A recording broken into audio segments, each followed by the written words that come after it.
Dobra, jesi počeo da snimaš? Ajde. One level up from its most easiest setting, so when you get some hands-on time and find it a bit too easy, just give us a shout and we can disable some races for you. So just following up on a few of the Be the Driver things really. Starting off with the weather system, the actual track technology. The track itself evolves over the race weekend, so it starts off quite dusty, no rubber down, quite slippy. Over the course of all the practice sessions, the cars are physically laying down rubber on the track. So early on, if there's only 6 cars out, it's going to take a while to rubber in. The more cars that go out, the more grip you're going to get on the racing line. That's particularly crucial in qualifying. So what you find in qualifying is you can't just go out in the first minute of qualifying. Dobro, šta, ne izgleda loša. Dobro je, dobro. Previous games, because the track's going to get faster as the session progresses. The risk of waiting too long in the session is that you're going to not find a clear window on the track. You're going to be too much traffic on there for you. In the race itself, if it stays dry again, like I said, the race line gets really, really grippy, but offline you're going to get little balls of marbles. Znam, nije ni malo loša.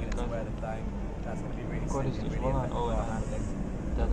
Take the same simulation track system and add in the weather. So the weather comes in, it washes all the rubber away, washes all the grip away, and it replaces it with water. So the track system knows how much grip or rubber or water it's got every 30 centimetres squared.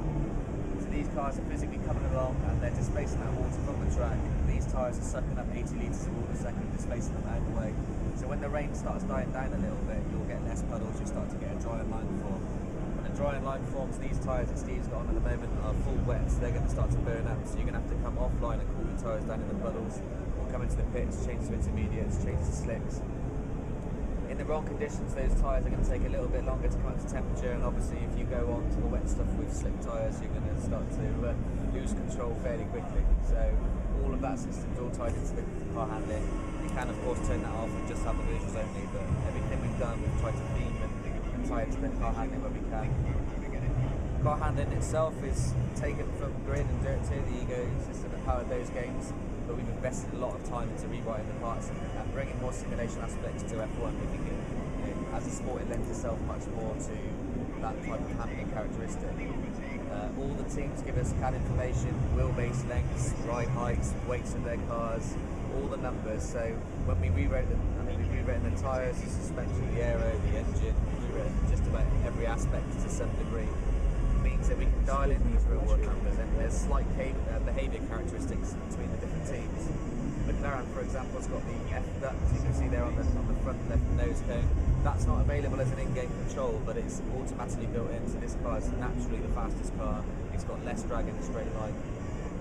If you were comparing, for example, the McLaren against the HRT, one of the new teams around a track like Monaco, you're looking at a 5-second lap time difference between the top one and the bottom one. So when you're driving for the lower teams, they're not expecting you to win. They might be expecting you to get through to the second qualifying session just to beat the other new teams, to beat your teammates. And then if you're achieving those things, you're going to get reward sequences. Your engineer's going to come on the radio, he's going to be happy with you. Media are going to start thinking that you're a star for the future, one to watch out for.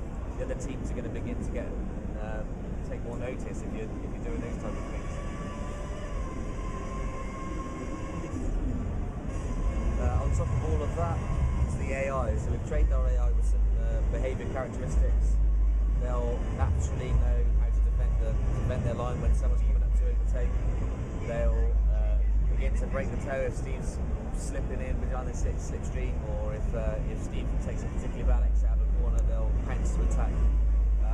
On top of that basic system, we built in the real-world personality. So aggressive drivers like Hamilton and Alonso are going to go for smaller gaps. They're going to be more aggressive. They're going to be more aggressive earlier on in the race, in the first few laps, and then they're perhaps going to bring it on later on in the race. In the middle part, they might ease off a little bit and just be a bit kinder on the tyres and let the race unfold a little bit. Less well-known drivers, so the rookie drivers will want to go for a larger gap, or just keep their noses clean, or just kind of be less likely to pounce on a particular gap or window. Someone like Kobayashi, for example, might have a really good race and then maybe a couple of bad ones. He's kind of quite erratic in his driving style. All these type of behaviours are kind of factored in. Jesmo gotovi? Let's let you guys know. Šta imamo još? Jebi ga.